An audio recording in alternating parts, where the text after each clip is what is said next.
Hi, I'm Dennis Leary, comedian, actor, and all-around good guy, and usually when you see me, it's doing something like this. I heard some noise in the living room. I walk in the living room. This is what I see in the living room.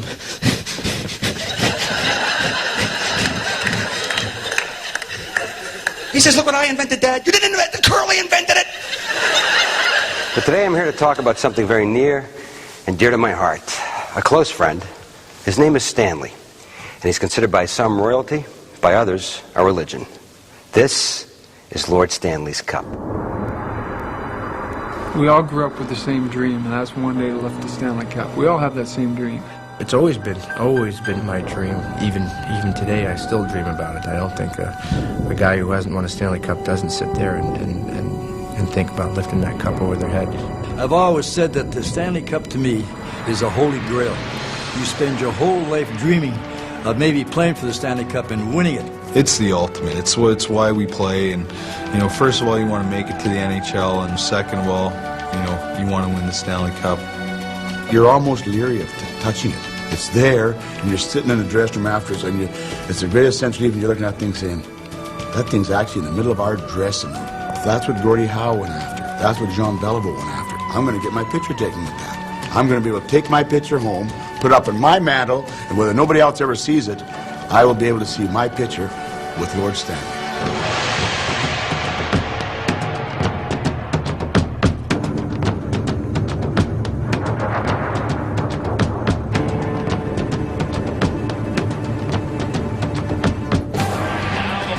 They play for the awarding of the Stanley Cup. The original Stanley Cup cost $48.67 in 1892. They spend millions of dollars now trying to get their names inscribed on it. Turn it up, listen, and look at the sound of a Stanley Cup champion.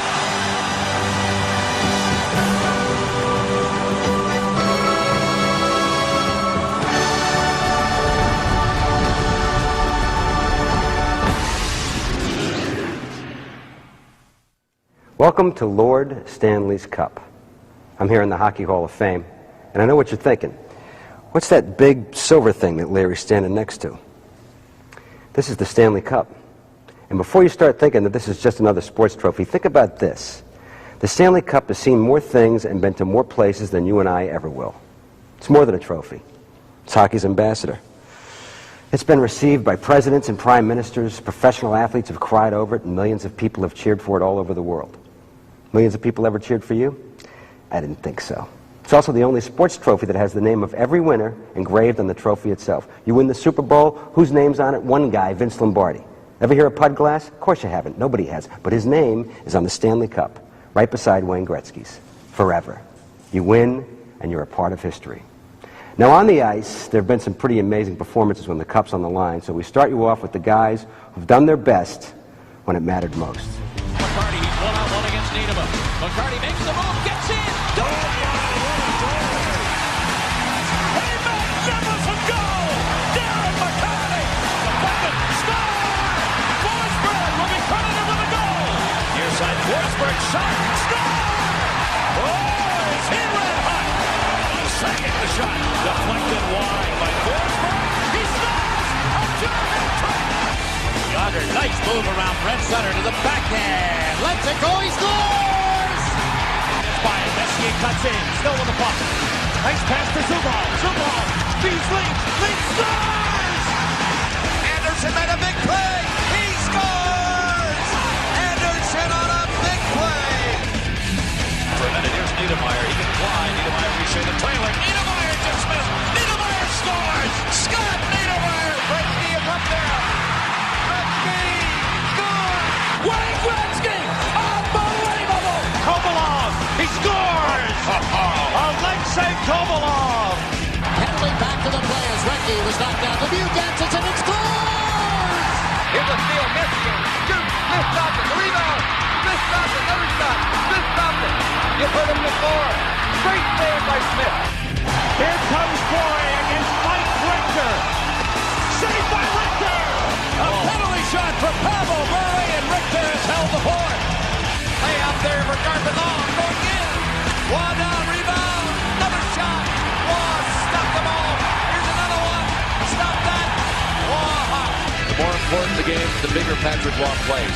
What can you say about Patrick Waugh? If Canadians win this game tonight, you're looking at the Conn Smythe Trophy winner.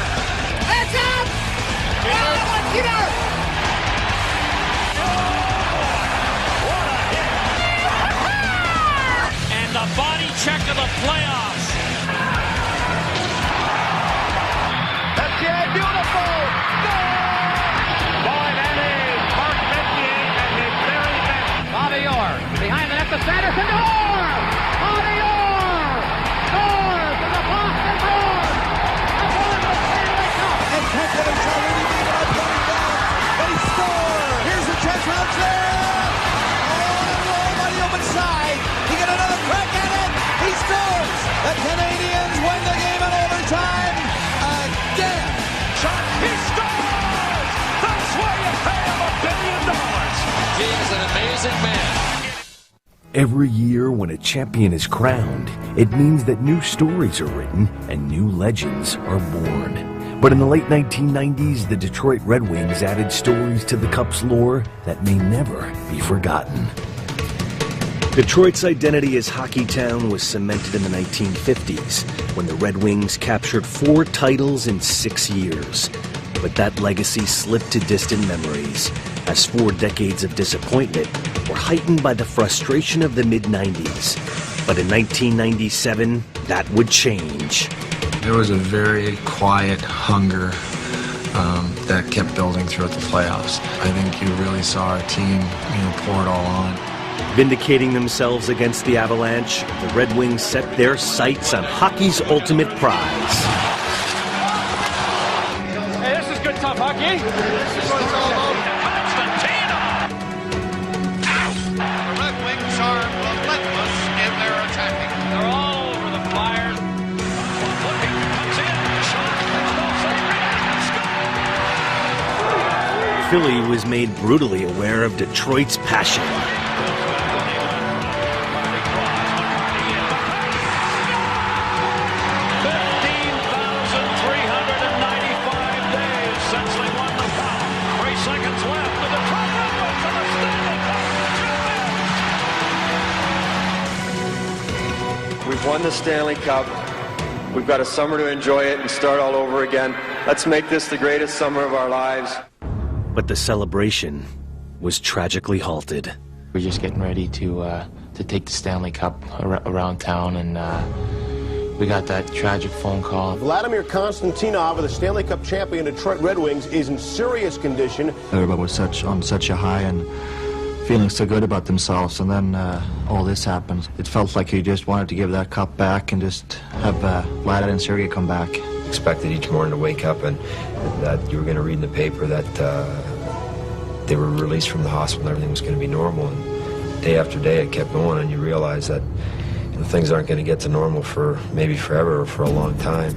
They're the defending champions. Everything seems loaded for Detroit except for one unreasonable doubt, no matter how unfair. Facing unique adversity, Detroit once again returned to the playoffs, where they were greeted by some old friends. The closeness between the guys, sometimes the word family is sort of used with loose lips, but that's exactly what we are. Game 1 is underway. A return to the finals was a tribute to the team's courage, but they wanted more. Keep putting that pressure, boys. Come on. After dropping the opener, Washington was determined to rebound in Game 2. Crowd's in shock, boys. But the hardened Red Wings were not. Mounting a late comeback, Doug Brown sent the contest into overtime. Chris Draper would complete the drama.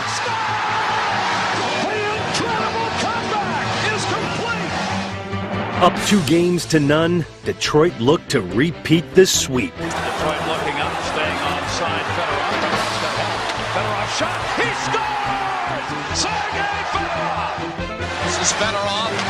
Pass, a good one. Score! Brown took the beautiful pass. Larionov back to the line. LaPointe with a drop score!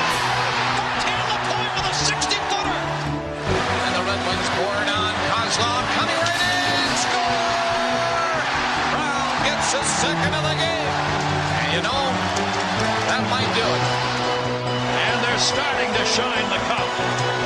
Boy, aren't they? I found the most touching moment maybe when there's 15 minutes to go in the third period, and there was, I think, a whistle, and all of a sudden there was a lot of noise, and you could see everybody looking up behind the Washington net. Look at this. Look at this. Oh, my. Vladimir Konstantinov, his wife Irina. Unbelievable.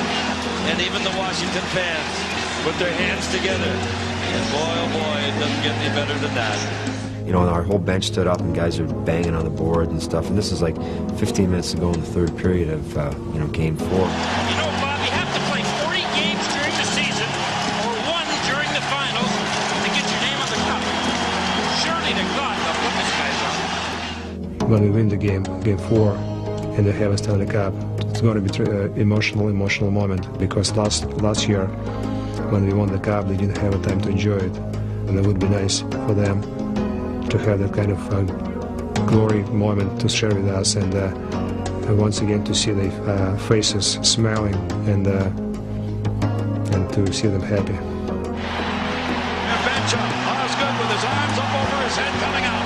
The Detroit Red Wings have won the Stanley Cup for the second year in a row.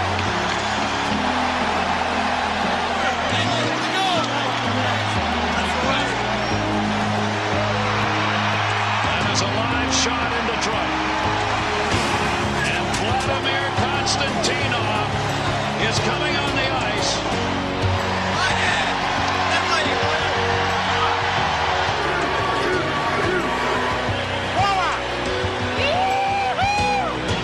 And right now the Conn Smythe Trophy has been awarded to the captain of the Detroit Red Wings. Now being congratulated in center ice by the commissioner, Gary Bettman, who hands him the Conn Smythe Trophy. And now let's talk about Hockey Town. This is a great team, a great organization. Steve Yzerman, let's do it again. Come get the Stanley Cup.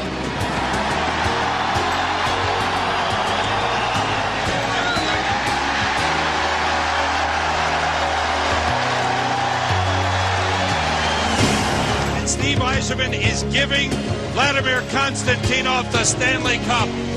And the team surrounds him. What a moment. Oh, my. It was a special moment, something you don't really see. I mean, it's almost like a movie script, really. Just an amazing display of human perseverance from training camp all the way through. And Vladimir Konstantinov will make the initial lap around the ice here at the MCI Center. I mean, this is just incredible. And they give it to Ozzy right away. Tell the world, baby.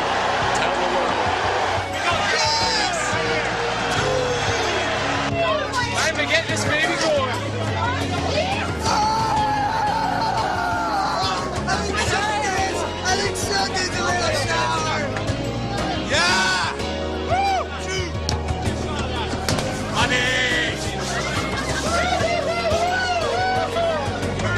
It's nice. It's never had it. Congratulations, buddy. I love you. You showed him, buddy. You showed him. You did it. All right, so you play hockey every day. You cheer like crazy watching your team on TV. And if you're like me, you go to sleep shooting pucks in your dreams. But you'd still give your right arm to know what it's like to play just 1 minute, just 30 seconds of one NHL playoff game. Well, my friend, you are not alone. Because players and coaches aren't the only people who get cup crazy this time of year.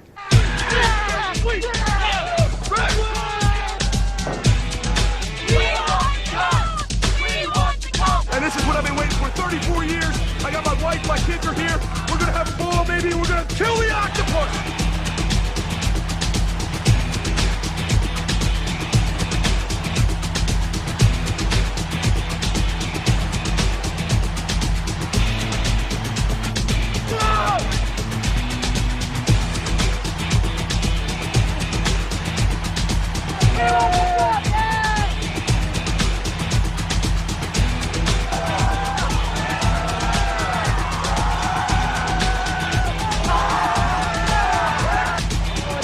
Helter right now.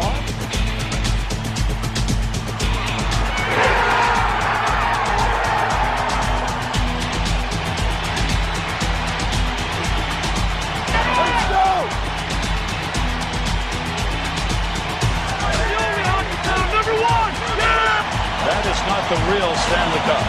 We will take this cup home. It is 54 years. It is over tonight, baby. Let's go. Do you believe it?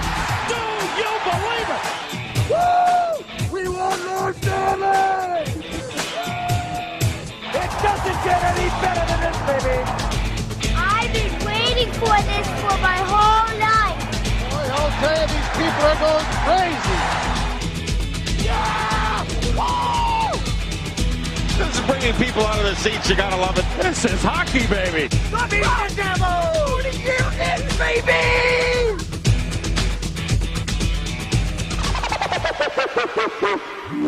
It's the NHL playoffs, and it's time to get cup crazy. Even some of Hollywood's biggest and brightest have gotten into the act. When I got interested in the sport, it was when the Kings went to the Stanley Cup Finals with Montreal, and I realized that it's ballet and brute strength. Access denied. It's the greatest game in the world, boy. Those guys dancing all around, checking into the board, checking this way, checking that way. Bang, boom, bang. Stanley Cup. Yay! The celebrated mystique of hockey's ultimate prize has been embraced by only a select few, but its lore has fueled countless dreams. We play street hockey, and, as you're running in, you're like, 2 seconds left for the Stanley Cup! Score! And, yeah, we do our little victory laps with the cup over our head. And I grew up a Ranger fan, so there was an awful long drought. The cup didn't come here this city for a long time.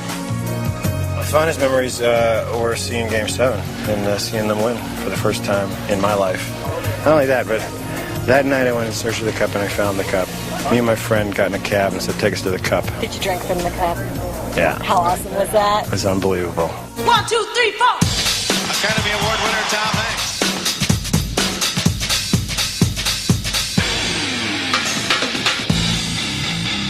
And you gotta get cup crazy. Ooh, please phrase your response in the form of a question.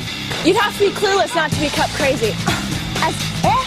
No, sorry, I'm afraid the correct response is, what is cup crazy? And good on a cracker. If you were going to do a movie, a hockey movie, and you could cast yourself to play any part, and the storyline could be anything, what would it be? I'd hoist the cup over my head. This is the Stanley Cup, awarded to the greatest team in the coolest game on Earth. Can I keep this? All right, time for a little history lesson. Here in the vault just off the Belgrade Hall is the original cup presented by Lord Stanley. Retired in 1967, this cup experienced plenty during times of celebration. It was drop-kicked into a canal near Ottawa in 1905. It was used as a candy bowl in a Montreal bowling alley in 1910, and kidnapped or cup-napped in 1970. Nowadays, it stays right here in this vault because it's irreplaceable. It is hockey's holy grail. In 1892, Governor General Lord Stanley of Preston was asked to donate a silver bowl in recognition of amateur ice hockey supremacy in Canada, with the champions to face a challenge annually for possession of Lord Stanley's Cup. Although the NHL was still 25 years away, hockey was wildly popular in the Dominion, and the Cup soon became an institution. His lordship would barely recognize his silver bowl, were he around today. The original Stanley Cup cost $48.67 in 1892. They spend millions of dollars now trying to get their names inscribed on it. That's what these games are all about. At the turn of the 20th century, the Cup's lore had reached every corner of Canada, inspiring the Dawson City Klondikers to set off by dog sled in the first leg of a 4,400-mile journey to challenge the reigning Cup holders, the Ottawa Silver Seven. Although the Klondikers were no match for the Ottawa dynasty, their incredible journey instantly became part of the Stanley Cup legend. Over the course of a century, the game has changed significantly, as has the trophy. The cup has certainly taken different sizes over the years, and if you see old photos or old videos of that, you can see how the cup has gone from the bowl to the cigar shape to a long tube to a short and fat one and that, and it's in its 36 inches, 35-pound weight now that guys just do anything to lift over their heads. The trophy's base may have varied, but the bowl is a fixture, seemingly with its own personality from a century full of adventures. But what makes the cup unique among sports trophies is its annual engraving, making it a piece of living history. The cup is over 100 years old. You win and your name goes on it. If you look today, you'll see all the winners from 1893 onwards. As we know now, each player gets his name on it, the coaches, the managers, the trainers, and of course the team and the year they won it. The one that you hoist this year is the one that Eiserman hoisted, or Howe, or Orr, or Morenz, or all the greats before you, and all the greats that will come after. Everyone imagines themselves winning the cup. It's a dream as old as the game itself, and you can be sure that tomorrow's champions will have envisioned lifting the cup 1,000 times before they ever play their first game in the NHL. Everybody who ever laced on a skate dreams of a day like this. I know most of the kids that I grew up with, their ambition was to be a hockey player and to win the Stanley Cup. That was the ultimate thing in life. Well, you know, from the very first time I put on a pair of skates, I guess, in an open-air rink, I was about 5. And I started playing for the Stanley Cup then. I won the Stanley Cup on a daily basis. Every day that we played, at the end of the game, there was a time when we were carrying the Stanley Cup over top of our heads. I think for any kids, when you see playoffs, you're going on the street and play hockey and just dream to be this guy. I won it more times than I can shake a stick at. We won it, and I never played goal, ever. Always scored the game-winning goal. Always was first star, second star, and third star. I can relate to being 8, 9 years old on the street, simulating the 7th game, overtime, Stanley Cup. Boom, boom, Jeffrey on the breakaway, shoots and scores, and wins the Stanley Cup. Well, every player that's ever played has won this cup in the arena of his mind, in the backyard, or in the streets. And even though we were playing on roller skates most of the time, you just dreamed of, skating around with that Stanley Cup. Maybe we had a trash can over our head or something like that. When I was a kid, we had this silver ashtray that was probably 3 feet high. And I mean, that was the Stanley Cup in our house. We used to play in our basement hockey with little sticks and tape balls, and my cousins and brothers and I would go down there and we'd have tournaments, and my brother would make a cup, and we'd advance to the cup, and when we'd win, it was a bragging rights, and it was exciting to us. It was intense. I've been to the parades in Edmonton. It's just amazing because they're just idols and they're just heroes, and as a kid, you want to be one of them. And to see the Stanley Cup, the streets, I'll never forget. When I was growing up, there was Peter Stastny, a couple other guys who defected, who had to defect, and not knowing if ever they're going to come back for one reason, to play in the NHL and to win the Stanley Cup. And you started thinking, it must be something very cool. Always been my dream, growing up watching the Bruins. Even today, I still dream about it. I don't think a guy who hasn't won a Stanley Cup doesn't sit there and think about lifting that cup over their head. We've all won it in our imagination, have we not? But only a select few get a chance to really win it. Enshrined here at the Hall are men who trained, sweat, and sacrificed, all for the chance to win this. But for all that effort, not every Hall of Famer's had that feeling. Some sacrificed just as much and trained just as long, but never shared the thrill of lifting the cup. I know how it feels when you lose. It feels like when you wake up the next morning, you put so much into it, it feels like there's been a death in the family. How much worse could it ever get than that day? That was the worst day of my life. One of the greatest tragedies in life sometimes dies in a man while he lives. And the Capitals stand there, exhausted, with their heads hanging low. Obviously, you've missed something because you didn't achieve your ultimate goal.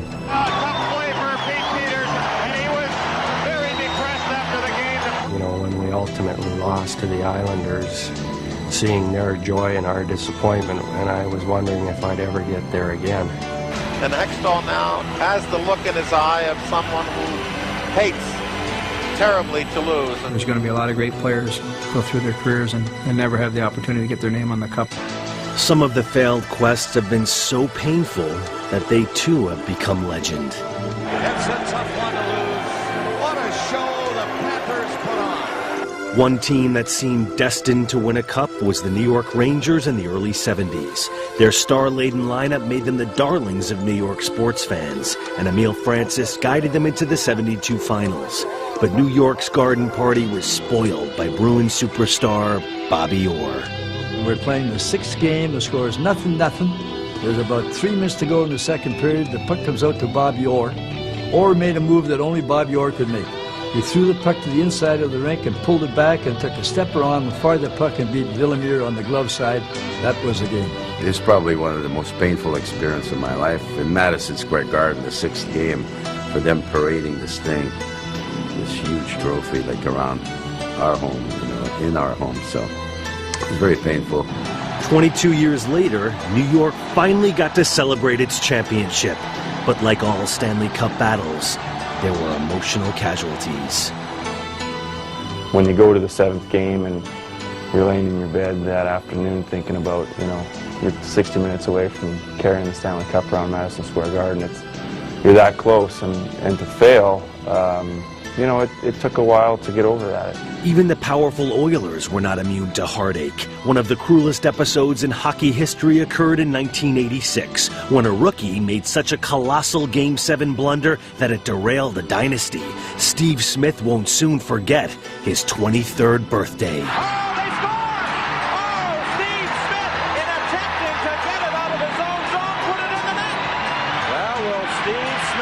Be the GOAT of this Smythe Division Final. And Steve Smith showing all the emotion of that horrendous miscue that cost them the winning goal. I mean, how much worse could it ever get than that day? That was the worst day of my life, and it'll never change. I learned a lot about that organization. They stuck by me. They allowed me to fulfill a lot of dreams. After 13 months of living hell, Smith got his reprieve. With one noble gesture, hockey's great one mended a broken heart. It was a shock to me, and he took it from the president of the league then, John Ziegler, and said, "Smitty, take it and go." Look at this picture. Steve Smith, a year ago, I don't have to remind you what happened in the seventh game against Calgary. Gets a chance to raise it. It was just elation. It was a great feeling to be able to turn. My parents were in the stands, look at them, and show them the cup. You know, the Cup's tradition's a lot more than just wins and losses. After the last game of the season's been played, after the winning team celebrated and the losing teams cried, something special happens. A journey begins that takes Lord Stanley and a few special guys the whole summer to complete.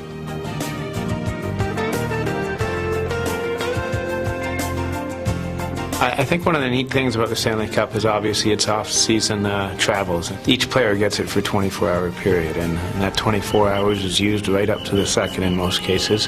Your night is done when they're done, and that could be 1 in the morning, that could be 6 in the morning. You're in the public, and you have to answer the first question of the day like you would answer the last question of the day. Your job is honor and integrity, and you got to maintain that. I take my job very seriously. I take the tradition of the Cup very seriously. Like, you take it to hospitals where you put it in the lap of a kid who just broke his leg or has been paralyzed, and to see the kid, like, they're almost crying, you know. Like, I had a lady in a wheelchair. She was 86 years old, and she's telling me, one of the things I wanted to do before I die is to touch the Stanley Cup. And she showed no emotion on her face, but you could see the tears rolling down, and I'm like, how do you not get moved by that, you know? I have some very special days.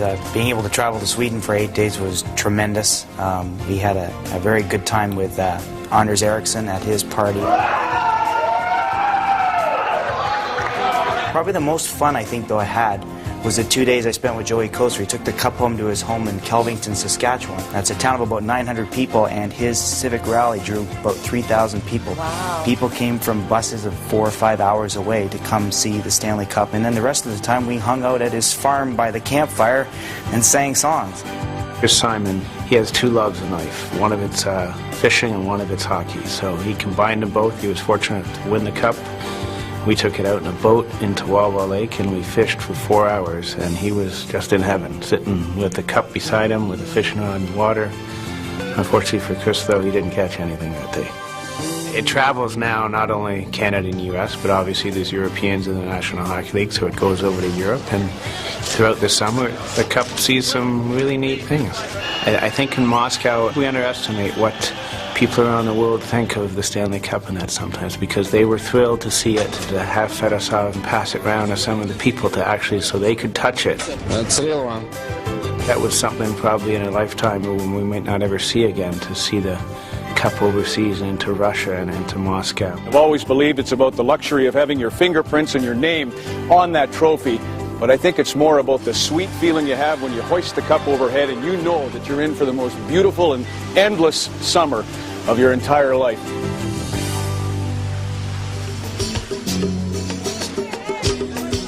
We live in Wyoming in the summertime, Jackson Hole, and we had a hockey school there, and the travel schedule for the Cup worked out that we had it there. I had all the kids taking the pictures with it, and most of them couldn't believe it. Now it's 4 years later, they show me the pictures, and I still cannot believe it. I touched the names were engraved, the greatest players of the game. After we won the Cup, we did party long and hard with it being there all the time, and it was great to wake up the next morning, and we had set the cup at the end of the bed, and you know when you wake up in the morning you look up and geez, there's Lord Stanley right there. That was the greatest. I just ended up taking it to my house in Calgary. I got some pretty cool pictures. I had it in bed with me and sleeping, and I was riding it like a horse. I had a bunch of cowboy gear on and stuff.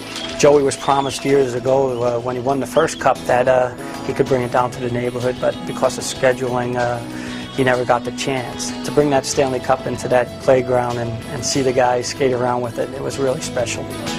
We had a big street hockey game for the Cup. You know, I had divided my friends, you know, equally, and we said, let's play for the Cup. And it's too bad to say, but I lost it. So my boys were walking around with the Stanley Cup over their head all the way through the streets.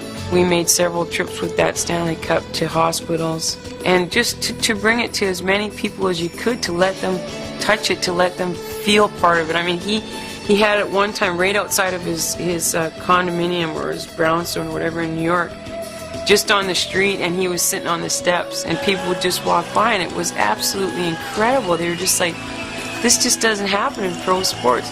In the summertime, Steve Yzerman was going to have a little bit of a party in Michigan, and I said, gee, I'm in Ottawa at the same time, and my family and everybody, we can't get up there the day that you got the Cup. And he calls back and he says, you know, if you can't make the Stanley Cup party, the Stanley Cup party's coming to you guys. So we have a great time. Everybody drinks out of the cup. Next morning he calls me and says, you want to go to the hospital? Let's go to the hospital. He says, well, got the Stanley Cup. Let's go to the hospital and visit some kids. And that's very typical of Steve. Spent 4 hours at the Children's Hospital of Eastern Ontario in Ottawa, going from floor to floor with the Stanley Cup and cheering up children's days, and some of them may not see tomorrow. And it was a pretty unique experience.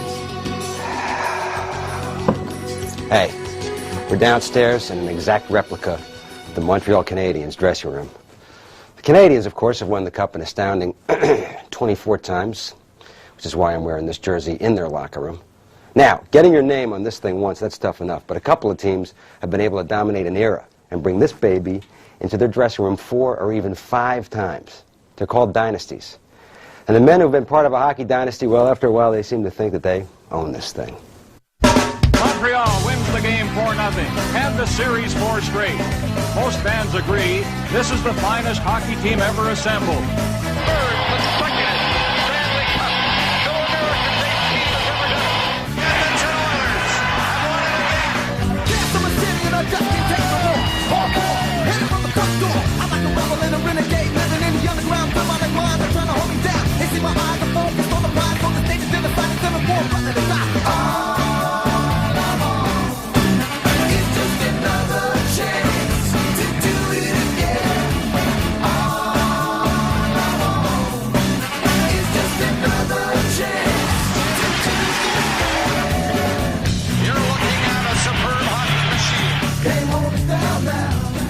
I don't know if anybody will ever beat the record. I know it'll at least take them 5 years. Who's going to be the hero in here? And, you know, the chorus would go around the room, I'm going to be the hero, I'm going to be the hero. They knew that they were going to win, and therefore they never thought any other way. I got my eyes focused on the prize, because I know one day that we're all going to rise.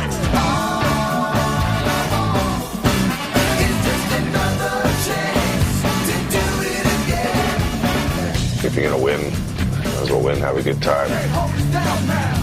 Yeah, they knew that they were the best team. What an awesome machine this Edmonton Oilers team is. Anybody can put up regular season numbers. Your whole life is on the line in the playoffs. If we played to the best of our ability, we would not lose. We were on a mission. You know, we were on a mission to win again.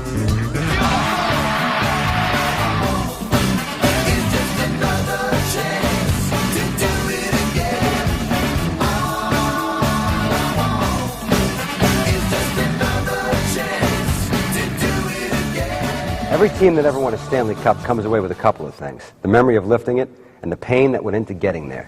You look at a hockey player after he wins a championship, after all the picture taking is over, out come the ice bags, and plenty of them. Because there may be over 2,000 names inscribed here, but for every name, there's a scar and a bruise and a story that goes with it. I remember Wayne Gretzky had said that, well, you have the regular season, you have the playoffs, and then there's the finals. Well, I knew what he meant after the finals were over. No! No! Tremendous physical sacrifice. There's no other sport that has a playoff that lasts 2 months. Let's go! The run to the playoffs is a grueling one mentally, physically, emotionally. Unbelievable. On yourself, on your family. Unbelievable. With every win, with every loss, with every play. You compare it to a marathon, but a marathon which requires a sprint from start to finish. You know, you just eat, sleep, drink hockey.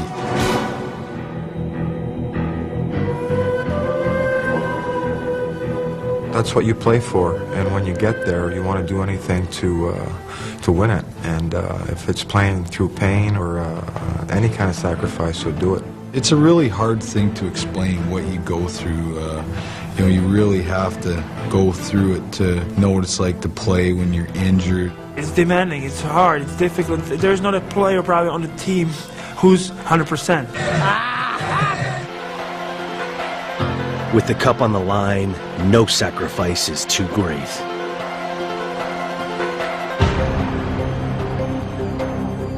Very first shift of the finals, Mark Nessie just comes to take me out. Well, he knees me in the thigh. Well, by the third period, I can't move. Our conditioning coach, he'd say like 3 times a day, he says, "You're not leaving until your heel touches your rear end." He put me through torture and pain. He had me crying every day.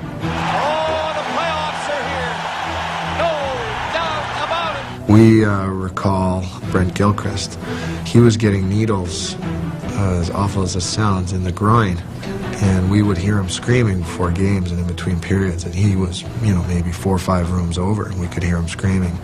And he played until the muscle just separated from his bone, and he couldn't play anymore. That's the size of the heart, not the size of the body. I know I had players, and one in particular that he couldn't even walk. When I told him, "You can't play," he refuses. "No, I'm playing. There's no way that I'm not playing out. I don't care. I've been working all my life for this, and I'm going to play." This is the Stanley Cup. You do what you have to do to win. Come on, we can't run here, guys. Now's the time of the year for these players to shine and to step up their game a level and to pay that ultimate price. You see guys living in tubs of ice. You see guys living in the whirlpool. You see guys living on the trainer's table saying to the trainer, "Listen, just get me through one more game. One more game with you." And the trainer's saying, "I got to report this to the doctor." "No, you don't have to report anything. You just do what you have to do. Get me ready to play. I'm playing."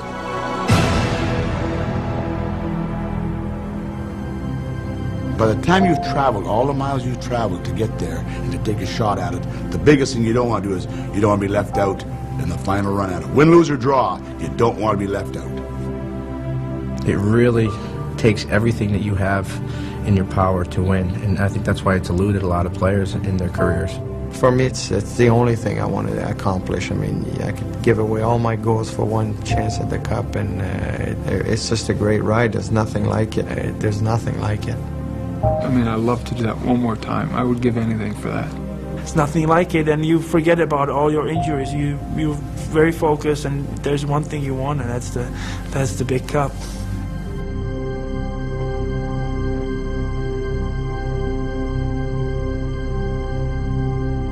Hey, what else is there left to say?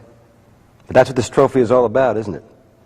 The memories, the passion, the tradition, the history. It's a history that's 106 years in the making. It's the history of Lord Stanley's Cup. I'm Dennis Leary.